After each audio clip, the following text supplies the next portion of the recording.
ખેતી અને ખેડૂત યુટ્યુબ ચેનલમાં તમામ દર્શક મિત્રોને મારા વાલા ખેડૂત મિત્રોનું સ્વાગત છે। હું છું રોજસ રાજેશ।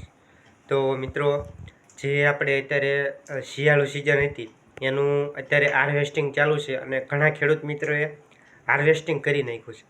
તો મિત્રો, આજે આપણે એ વાત કરવાના છે કે જે આપણે ચણા હોય, ઘઉં હોય, જીરું હોય વગેરે જેવા શિયાળુ પાક હોય, વરિયાળી સિવાય એ રાઈનો પાક હોય એ અત્યારે તમામનું હાર્વેસ્ટિંગ ચાલુ છે અને લણણી અને કાપણી એ પણ ચાલુ છે। તો ચણા વાઢવાનું ચાલુ છે, જીરું ઉપાડવાનું ચાલુ છે અત્યારે, અને ઘણા ખેડૂત મિત્રોએ 10-15 દિવસ પહેલાં પણ કરી નાખ્યું છે।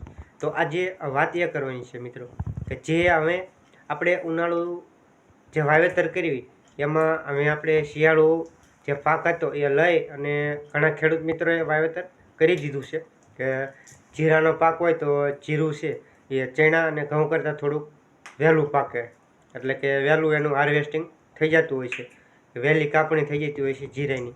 તો જીરું કાઢી અને ઘણા ખેડૂત મિત્રોએ તલનું વાવેતર કરેલું છે, મગનું વાવેતર કર્યું છે, પછી અન્ય ઘાસચારાનું વાવેતર કર્યું છે કે શાકભાજીનું વાવેતર કરેલું હોય, ઉનાળુ શાકભાજી એનું વાવેતર 10થી 15 દિવસ પહેલાં જે ખેડૂત મિત્રોએ જે પાક છે શિયાળુ પાક હતો એ કાઢી અને કરી નાખ્યું હતું।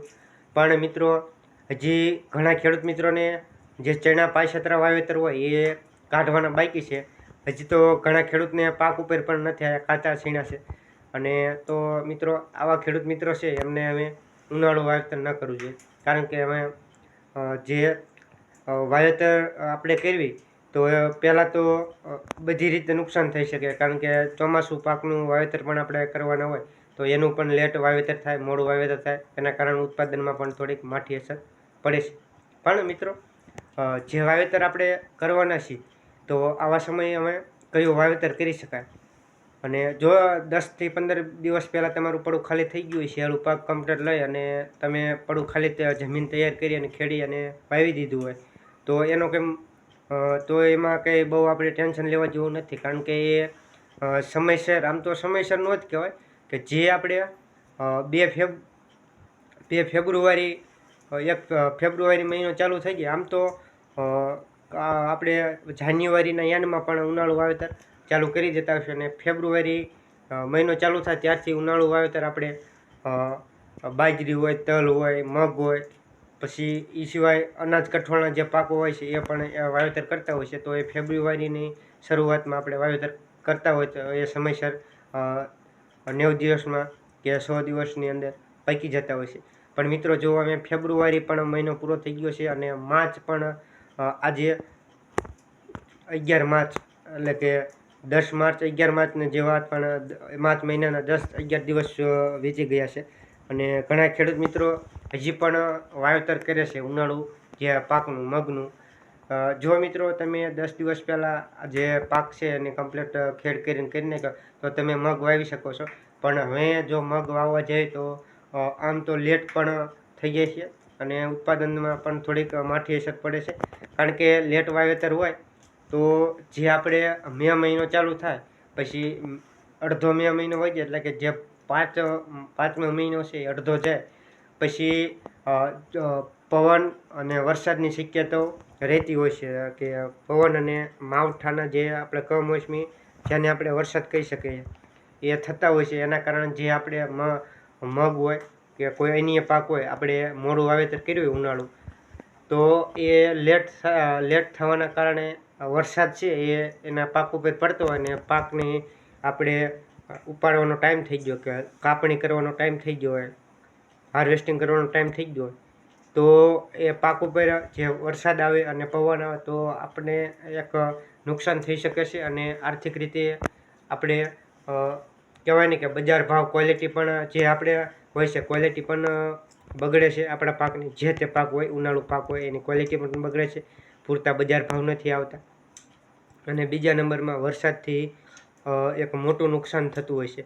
ગયા વર્ષે મારે પણ એવું થયું હતું મિત્રો કે તલ હતા પણ તલમાં માવઠામાં આવી ગયા હતા અને એના કારણે છે મોટું નુકસાન થયું હતું, અને જુવારનો પાક પણ હતો એમાં પણ ખૂબ મોટું નુકસાન થઈ ગયું હતું, કે જે ઘાસચારો હતો એ ઘાસચારો બધો પલળી ગયો હતો અને આપણે વેચે એવો પણ નહોતો રહ્યો અને ઘરે આપણે પશુ હોય, ગાય ભેંસ હોય વગેરે જેવા આપણે પશુ હોય એને ખવડાવ્યો પણ નહોતો રહ્યો. સાવ કાળો ડામર જેવો થઈ ગયો હતો અને જે જુવાર મેં પકવી હતી એ દાણા પણ સાવ ખરાબ ક્વોલિટીના થઈ ગયા હતા. અને માર્કેટિંગ યાર્ડમાં જ્યારે એ જુવાર છે આપણે વેચવા ગયા ત્યારે તેનો ભાવ પણ પૂરતો નહોતો મળતો. એ વખતે ગયા વર્ષની વાત કરીએ તો જૂન મહિનામાં જે જુવારનો ભાવ હતો માવઠાના કારણે 450 રૂપિયાથી લઈ અને 500 રૂપિયા સુધી ઘણા ખેડૂત મિત્રે જુવાર વેચી હતી. અને અત્યારે એ જુવારનો ભાવ મિત્રો 1000 રૂપિયાથી લઈ અને 1230-35 રૂપિયા જે માર્કેટિંગ યાર્ડમાં એનું વેચાણ થઈ રહ્યું છે. તો આ જે જુવાર છે એ સફેદ જુવારનો સારો ભાવ છે અને જે પહેલેલી કાળી ડામર જેવી જુવાર હતી એના 1050 આજુબાજુ આવશે અને જે સારી જુવાર હોય છે એના જે ભાવ છે એ 1200 આજુબાજુ આપણે માર્કેટિંગ યાર્ડમાં એનો સપાટી અત્યારે ટેકી રહ્યો છે અને એનો વેપાર થઈ રહ્યો છે.